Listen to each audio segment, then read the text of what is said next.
Então, shalom a todos. Meu nome é Josiane, eu faço parte do Ministério Tropa de Elite de Jesus e vim trazer hoje algo que o Espírito Santo comunicou ao meu coração. Confesso que não foi fácil, porque eu recebi muitas palavras e chegou ontem e simplesmente eu sonhei a noite toda com aquilo que o seu Espírito Santo queria que eu falasse. E glória a Deus por isso. E eu, né, eu oro e peço para o Espírito Santo que ele venha da mesma forma que ele me ministrou em relação a isso, ministrou meu coração em relação a isso, meu espírito, que da mesma forma, né, todos aqueles que vão ouvir, todos que estão na sala, quantos que vão ouvir depois, venham receber essa comunicação e essa revelação também, e compreender no espírito aquilo que o Espírito Santo quer falar. Porque eu creio que, né, como ele me entregou para falar hoje, de uma forma diferente, porque é tudo tão programado, né? Eu programo antes e essa noite foi incrível, porque eu sonhei a noite toda com isso. E o Espírito Santo é lindo demais, ele faz as coisas, né, diferente mesmo. Então, que todos recebam e compreendam da mesma forma que eu compreendi, amém? Então, o texto base para minha ministração é Salmos 25, do 8 ao 14, que fala assim: Bom e reto é o Senhor. Portanto, ele ensinará os pecadores no caminho. Os mansos ensinará os pecadores o caminho. Os mansos ele guiará no juízo. E os mansos ele ensinará seu caminho. E aos mansos ele ensinará os seus caminhos.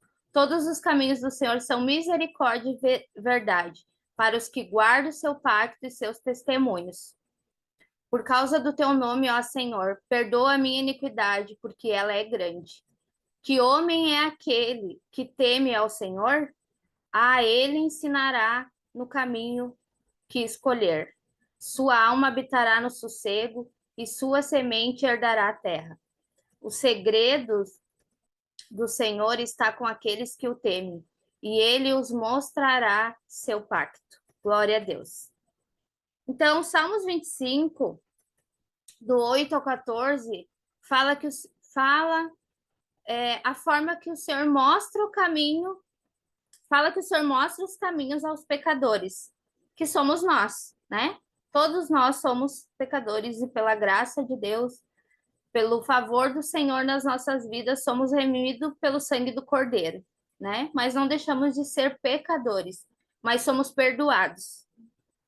Em Salmos 28, então ele fala que nós somos, né? Que ele nos mostra o caminho a nós pecadores. Esse caminho que ele nos mostra é Jesus. Nós sabemos disso. Jesus fala: Eu sou o caminho, a verdade e a vida. Ninguém vai ao Pai a não ser por mim. Jesus é o caminho para Deus e para a eternidade, certo? Então, através de Jesus, nós acessamos aquilo que o Senhor tem para nós. Nós já sabemos disso, né? Todos nós já sabemos disso. Glória a Deus por isso. No versículo 9 do Salmo 25, fala que que aos mansos ele guiará.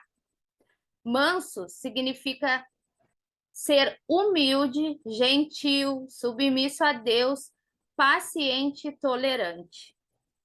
Gravem bem o que manso significa. Ser humilde, gentil, submisso a Deus, paciente e tolerante. Então, nós temos que ter muita paciência e tolerar bastante coisas, né? Assim como nosso Senhor Jesus também tolerou e foi paciente conosco também, né? Porque muita paciência por nós até hoje, com as nossas falhas, com os nossos pecados, com as nossas rebeldias, né? Com as nossas obstinações. Glória a Deus. E Mateus 5 fala: Bem-aventurados os mansos, porque esses herdarão a terra. No versículo 10 do Salmo 25 fala que as veredas do Senhor são misericórdia e verdade para os que guardam a sua aliança. Em algumas versões fala concerto ou pacto. E os seus testemunhos. Vereda significa caminho, modo de viver, arrependimento e justiça. Vou repetir. Veredas significa caminho, modo de viver, arrependimento e justiça. No versículo 12 fala que aquele que teme ao Senhor, ele o instruirá, ele os guiará, o instruirá o caminho que deve andar ou escolher. No versículo 14 fala que ele confia o seu segredo aos que temem, e esse ele fará conhecer os seus segredos. Glória a Deus. Algumas versões falam conserto. O tema principal desse salmo é a maneira como Deus dirige, como ele conduz um cristão fiel, certo? E ele faz isso na sua sabedoria, lembrando que o temor é o princípio da sabedoria. Então, para nós sermos conduzidos e dirigidos por Deus, o primeiro passo é temê-lo, né? Porque ele nos guia na sabedoria. E a sabedoria nós sabemos também que é Cristo. Deus tem um plano específico para cada um dos seus filhos, para cada um de nós, para cada um que está nessa sala, para cada um que está ouvindo essa palavra, que vai ouvir depois.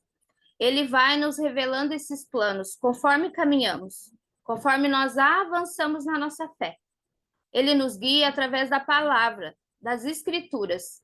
Quando começamos a nossa caminhada e começamos a ter acesso às escrituras, não temos revelações nenhuma, não é verdade? Eu me lembro que quando eu me converti, quando eu vim para Cristo, a pastora Fabiana, né, já foi ela que me discipulou desde o início.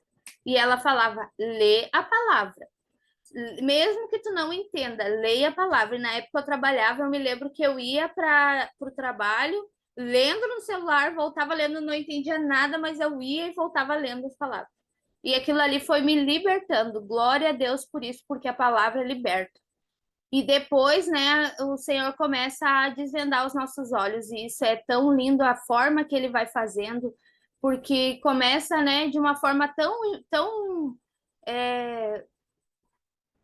simples, e depois as coisas vão complicando, porque quando nós começamos a ter a revelação, né, e começa a ter o entendimento que aquilo ali é muito mais, é muito além daquilo que a gente imagina, a responsabilidade é muito maior, né? Mas ele vai aos pouquinhos, porque conforme nós vamos tendo a revelação, nós vamos amadurecendo e tendo amadurecimento suficiente para receber essas responsabilidades, né? Que eu chamo de responsabilidades. Inclusive, a nossa ministração é sobre isso.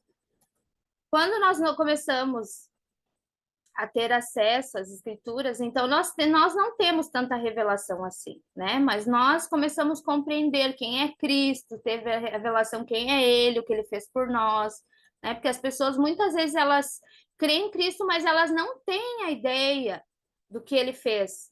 As pessoas, eu falo por mim, eu sabia que Cristo existia, eu amava Deus, mas eu não entendia por que ele tinha morrido pelos nossos pecados. Porque eu sabia que era isso, mas não tinha aquela revelação, tinha uma barreira, tinha uma escama, tinha algo que não permitia que eu entendesse, que eu compreendesse a dimensão daquilo ali. E conforme nós vamos tendo acesso à palavra, nós vamos nos libertando e compreendendo isso. Eu creio que isso é a primeira coisa que um cristão começa a compreender, né? Aquilo que o Jesus fez por nós, a dimensão um pouco da dimensão do que foi aquilo que ele fez para nós, né? Vai saindo as escamas dos nossos olhos, nossos entendimentos vai se abrindo, vai tirando aquelas teias, né? Que eu creio que somos cheios de teia, que vai nos impedindo ali de ser limpa a nossa mente para receber essa revelação. Então, conforme nós vamos nos permitindo ser transformado, porque isso é uma transformação, e buscando, avançando, a nossa mente vai alargando. Ela vai sendo limpa, ela vai sendo purificada, né, todas aquelas sujeiras que tinha ali, e o Espírito Santo vai revelando de forma profunda. Mas na medida que avançamos e amadurecemos a nossa vida espiritual, a responsabilidade também vai aumentando. É como crescer, né? De acordo com como uma criança cresce, a responsabilidade dela vai aumentando até a vida adulta, né? Primeiro ela fica só ali aprendendo em casa, depois começa a responsabilidade para a escolinha, né? Fica longe da mãe, tem que ter uma responsabilidade, depois vai para a escola, estou vivendo isso agora, por exemplo. Depois tem a responsabilidade de ir para a escola, de fazer as tarefas, né? Não é só ir para a escola.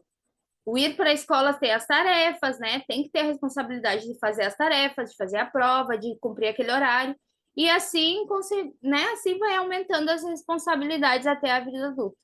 E assim somos nós com a vida cristã, como cristãos com Jesus. O plano de Deus para um cristão pode deixar de realizar-se caso a pessoa desconheça a palavra de Deus ou interprete de modo errado sem a revelação do Espírito Santo. Eu não falo aqui que todas as coisas que o Senhor separou para aquela pessoa que não está de acordo com a vontade de Deus ou que não está buscando na palavra não aconteça. Mas alguma coisa vai se perder até ele voltar para ali. Porque aquele tempo foi perdido. O tempo que ele interpretou errado, o tempo que ele não buscou a revelação do Espírito Santo, né? O tempo que ele tomou decisões contrárias à vontade de Deus, desobedeceu, não seguiu a vontade de Deus. Aquele tempo da vida dele já era. Por exemplo, eu conheci Jesus com 30 anos, 31, agora não me recordo. Então, todo aquele tempo foi perdido. 30 anos da minha vida eu considero perdido. Claro que muitas coisas hoje eu uso, né, como amadurecimento e como exemplo para coisas, mas eu vejo meus filhos hoje aprendendo desde agora. Tipo, não está sendo perdido aquele tempo em relação àquilo que Deus tem para eles. Eles estão sendo preparados desde agora, né? E glória a Deus que eu estou tendo essa oportunidade. Mas claro que Deus sabe de todas as coisas, né? Mas eu creio que também tudo é consequência das escolhas, né? De pais, avós, enfim. Os meus filhos estão sendo ensinados porque a minha escolha foi ensiná-los na vontade do Senhor, né? Porque eu tive acesso a isso. Mas, né, nossos pais, nossos avós, talvez não tiveram acesso a ensinar aquilo que conheceram. Mesmo assim, é um tempo perdido, né? É um tempo que talvez era para estar sendo cumprido alguns planos do Senhor ali na vida deles e não pode acontecer porque a pessoa ainda não tem o conhecimento ou a pessoa nem quer conhecer, né? A pessoa sabe de Jesus, mas não quer e continua fazendo as suas vontades, às vezes tem acesso às escrituras, mas faz a sua vontade, enfim, tem vários casos aí, né? Aquele que está na ignorância ainda não é levado em consideração, mas aquele que conhece e não quer, esse ele tem, né? Ele colhe os frutos e as consequências disso. E tudo isso leva os cristãos ao erro, a cair no engano e na rebeldia. Muitos cristãos têm caído no engano, e um dos enganos é achar que andar com Cristo é liberdade total. Eu posso fazer o que eu quiser, acham que pode fazer o que quiserem, da forma que quiserem, porque Cristo está com eles, Cristo é amor, Cristo, né? Porque não compreendem aquilo que Cristo fez por nós. E acabam se tornando os escravos de si mesmo. Jesus nos resgatou da escravidão do diabo, mas as pessoas insistem em serem escravas de si mesmas. Elas não querem ser escravas de Cristo. Elas querem ser escravas de si mesmas, vivendo somente para suas vontades, seus desejos e realizações pessoais. Quando, na verdade, tudo que recebemos é para o outro. Se parou em você, com certeza, somente você viu e conheceu o caminho, mas não está andando nele, nem sendo guiado no caminho que deve andar. Por meio de Cristo, recebemos todas as bênçãos que precisamos, mas acessamos elas através da obediência. E Levítico, o Senhor instrui o povo através de Moisés, e o Senhor estabelece as bênçãos que Israel poderia receber se eles guardassem seus mandamentos. E as maldições caso não seguisse os mandamentos. E Jesus veio para cumprir a lei. Mas por que estou falando de bênçãos? Porque muitos cristãos têm caído nesse engano. E passam a vida atrás de bênçãos. Vou no culto para receber minha bênção. Deus vai me abençoar nisso ou naquilo porque eu mereço, porque eu dizimo, porque eu oferto, porque sei lá por quê. Caso contrário, é o inimigo que está se levantando. É o inimigo e não é nada comigo, é o inimigo que se levantou contra mim. E assim as pessoas vivem correndo atrás das bênçãos mas sem responsabilidade nenhuma com as obras. Ah, se o Senhor me abençoar com isso, né? Ai, desculpa, né? Acho que engana Deus. Ah, se o Senhor me abençoar com isso, eu vou fazer isso para o meu irmão. Quero ter isso porque eu vou abençoar as pessoas com isso. Quero ser abençoado para poder abençoar o outro, para fazer a obra de Deus. Quantas vezes nós já ouvimos isso? Em Levítico 28:3 fala: E todas as bênçãos virão sobre ti, te alcançarão quando ouvires a voz do Senhor seu Deus. Quando ouvires a voz do Senhor seu Deus. Voltando ao versículo 9 do Salmo 25, que fala que o Senhor guiará os mansos e para ser guiados precisamos ouvir e obedecer o Senhor. Em Efésios 1 fala sobre as bênçãos da salvação. Porém, todas as bênçãos vêm acompanhadas de uma responsabilidade. Tem dúvida disso? Leiam as Escrituras, busquem as bênçãos que o Senhor deixou e vejam se no final de cada uma não tem uma responsabilidade para nós cumprir. Em Efésios 1:4 fala: porque Deus nos escolheu nele, em Cristo, antes da criação do mundo, para sermos santos e irrepreensíveis na sua presença. Qual é a nossa responsabilidade sobre ter sido escolhido em Cristo? A nossa responsabilidade é ser santos e irrepreensível. Irrepreensível significa ser alguém que não pode ser acusado de nenhuma falta, que é íntegro e maduro. Então, a nossa responsabilidade é ser um cristão íntegro e maduro. Ser santo é ser alguém que está separado para Deus e que reflete a sua pureza moral. Então, a nossa responsabilidade sobre ser escolhido em Cristo é refletir a pureza de Deus, é estar separado para Ele, é ser íntegro e maduro. Olha quantas responsabilidades só pelo fato de nós ser escolhido em Cristo, antes da fundação do mundo. Nosso dever é ter responsabilidade sobre tudo aquilo que o Senhor nos entrega, nos concede. Quanto mais revelações e conhecimento, a responsabilidade aumenta. Maior é a responsabilidade. Caso contrário, isso se torna maldição. Nossa responsabilidade é manifestar para o outro, através das nossas vidas, toda a revelação e o conhecimento recebido por Deus. Eu vou repetir. A nossa responsabilidade é manifestar para o outro, através das nossas vidas, a revelação e o conhecimento recebido por Deus. A falta de responsabilidade é falta de temor. A falta de responsabilidade é falta de temor. Não adianta ter conhecimento, revelação, conhecer as escrituras, se você não manifesta isso. Isso vai se tornar uma maldição na sua vida. E a falta de responsabilidade é a falta de temor. O que é temor? Falta de tranquilidade, sensação de ameaça, sentimento de profundo respeito e obediência. Quando tememos ao Senhor, a responsabilidade com aquilo que Ele nos entrega é consequência, é natural. Nós vamos ter responsabilidade sobre aquilo. Que nós tememos o Senhor, nós queremos obedecer, nós respeitamos e entendemos quem Ele é. A maior bênção que recebemos, com certeza, é a salvação de Jesus. E só isso deve ser o motivo maior das nossas responsabilidades. O Senhor nos tirou de um lodo e nós não tinha nada para oferecer, ainda não temos, a não ser aquilo que é dele, que é próprio dele, que nós conhecemos. Então, de nós não tem nada que preste. E ele nos deu a salvação através da vida dele. Então, isso é o motivo para nós, é o maior motivo das nossas responsabilidades. Devemos ter responsabilidade em se arrepender dos nossos pecados. Nós temos essa responsabilidade. Nós temos que se arrepender, reconhecer e se arrepender dos nossos pecados.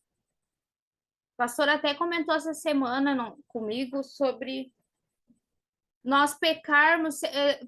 Tem pecados que é tão normal no dia a dia que a gente nem lembra de pedir perdão, se arrepender no final do dia. Porque chega um ponto que vira tão rotineiro, que fica tão na rotina, que a gente nem reconhece mais que é pecador, muito menos que pecou naquele dia. Então, nós temos responsabilidade, sim, em dar nome e se arrepender dos nossos pecados todos os dias. Como fala no versículo do Salmo 25, para o Senhor nos guiar, devemos ser mansos. E ser manso é ser humilde, gentil, submisso a Deus, paciente, intolerante.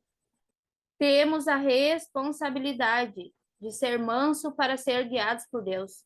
Nós temos essa responsabilidade. Um exemplo de bênção sem responsabilidade é a de Esaú.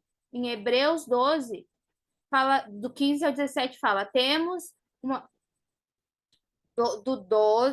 Hebreus 12, do versículo 15 a 17.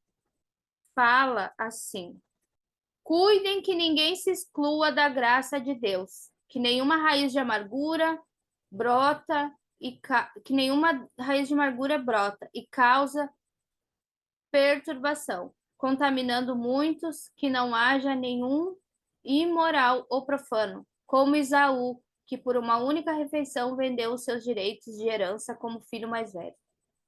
Como vocês sabem, posteriormente, quando quiser dar a bênção, foi rejeitado e não teve como alterar a sua decisão, embora buscasse as bênçãos com lágrimas. Esaú, por ser o primogênito, automaticamente ele herdaria, né, as bênçãos sobre a sua primogenitura, mas também tinha responsabilidades sobre ser o primogênito. Na cultura de então cabia o filho mais velho o direito de receber o dobro da porção da herança de seus irmãos, bem como uma bênção profética especial da parte do seu pai. Ponto esse direito, no entanto, vinha acompanhado da responsabilidade de cuidar da família na ausência do pai. Cabia ao primogênito cuidar da sua mãe e seus irmãos até atingirem a maioridade. Esaú tratou sua bênção com irresponsabilidade e desprezo, trocando por um prato de lentilha, quando ele esteve fome. Olha o perigo de ter fome e procurar qualquer coisa para satisfazer essa fome. Nós temos sede e fome de Deus. E se nós não encontrar isso nele, nós vamos buscar em outras coisas. Nós vamos trocar todas as bênçãos que ele nos concedeu através de Jesus por outras coisas, como Esaú fez. Em Gênesis 27:8, vemos claramente que Esaú desejava ardentemente a bênção e a herança de primogênito. Se ele tanto desejava essa bênção, por que razão ele desprezou a sua primogenitura, trocando por um prato de lentilha? É sensato concluirmos que, embora ele tanto desejasse as bênçãos, ele não queria saber da responsabilidade.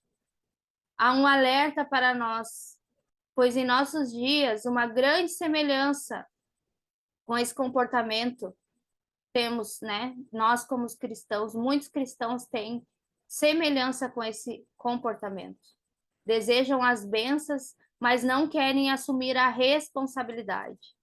Os cristãos buscam bênçãos sem responsabilidade, tornando-se um obstáculo para o crescimento espiritual dos outros, porque nada é sobre nós.